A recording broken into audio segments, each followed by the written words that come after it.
Welcome back, everybody, to Be Like Christ. We are taking a look at Nehemiah chapter 12 today, the second to last chapter in the book.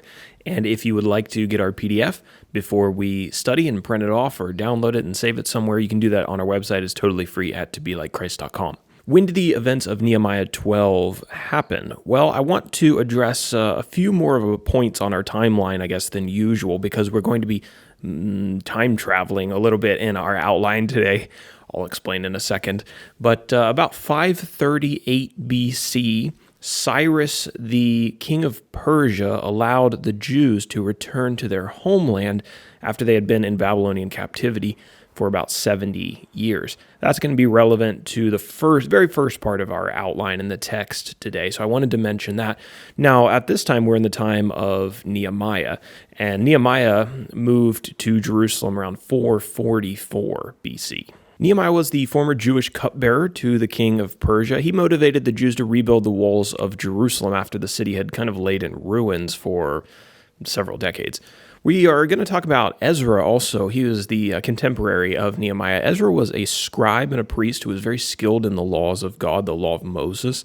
He arrived in Jerusalem about 13 years before Nehemiah got there. In chapter 12, we're also going to highlight some of the temple workers, temple servants. These are the priests, the Levites, the singers, the gatekeepers, the musicians. They all play a key role in Nehemiah chapter 12 and in the dedication of the walls of Jerusalem. The key location of this chapter is once again Jerusalem, and I will say that there are a number of gates and towers that are mentioned in Nehemiah 12:27 through 43. We actually made a visual diagram of these, which you can find on our website under this chapter or on our PDF outlines in chapter 3. It'll just help you to get an idea of where some of these gates and towers that are mentioned in the chapter are located in relation to, the city and the temple and places like that.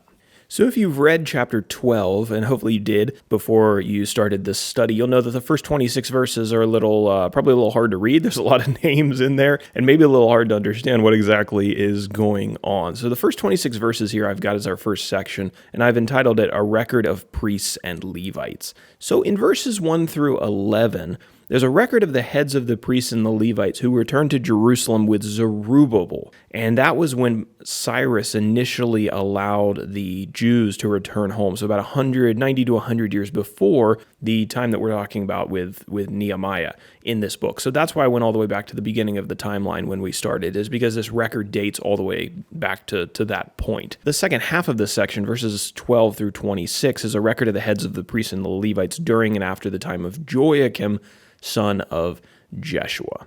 Now, I wouldn't be too concerned if you haven't memorized all these names or you don't have instant recall of all these names moving forward into the study. That's not necessarily going to be something that we need for comprehension, but they are here as a record. So that's section number 1. That takes us about halfway through the chapter. Now let's deal with verses 27 through 43, our second section today. Dedication of the walls of Jerusalem. So the first part of Nehemiah was all about building the walls of Jerusalem, and now they're finally complete. And the leaders of Judah decided that they were going to have a dedication ceremony for these walls. They gathered the Levites, the singers, and the musicians to take part in this. The priests and the Levites purified themselves for this process, and they also purified the gates and the walls of the city. Nehemiah appointed 2 choirs and multiple musicians to sing praises to God and give him thanksgiving during this process. He brought the leaders of Judah, including Ezra, the scribe, up onto the walls. And the text says this in verse 43, "And they offered great sacrifices that day and rejoiced, for God had made them rejoice with great joy. The women and the children also rejoiced, and the joy of Jerusalem was heard far away." Okay, and now finally, section number 3, verses 44 through 47, the sacred administration at the temple. So on that day, men were appointed to manage the storerooms at the temple. What exactly were these storerooms for? Well, the law of God instructed the people of Judah to give tithes every year, a portion of their income. These contributions were in part used to pay and to feed the priests, the Levites, the singers, the gatekeepers, and those who worked at the temple. These temple workers cared for the spiritual needs of the people, and in return, the people cared for their physical needs.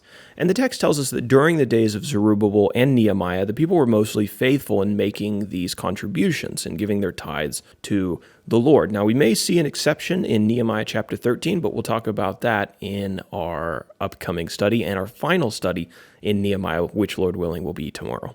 The application today, I think, is relatively simple. It's a little bit shorter, but I think it could have interesting applications or interesting effects if it was applied. And it's just a lesson from Nehemiah and the way that his men worked. It took him 52 days, which isn't a particularly long time, to rebuild the walls of Jerusalem. What could our churches achieve and accomplish if everyone in the congregation set their mind to accomplishing something, some goal of theirs, for, let's say, 52 days? What if everybody in a congregation set their mind to achieving just one thing? One big thing, but just one thing, and everyone was unified in mind towards achieving this thing. And it would look different for every group of believers and what they wanted to achieve in their particular circumstances. I think that we could probably accomplish a lot if we had these focused kinds of periods of work. It might be a very unifying experience and a very productive process, a very productive period in the history of our churches. And I was just thinking about this because a lot of times what you see is churches that have been kind of like divided up into smaller groups, and maybe each of these groups is trying to achieve something. They have a goal in mind that they're working towards. Maybe you have deacons over, small projects here and there, and he has a few members behind him that he's mobilizing to achieve something.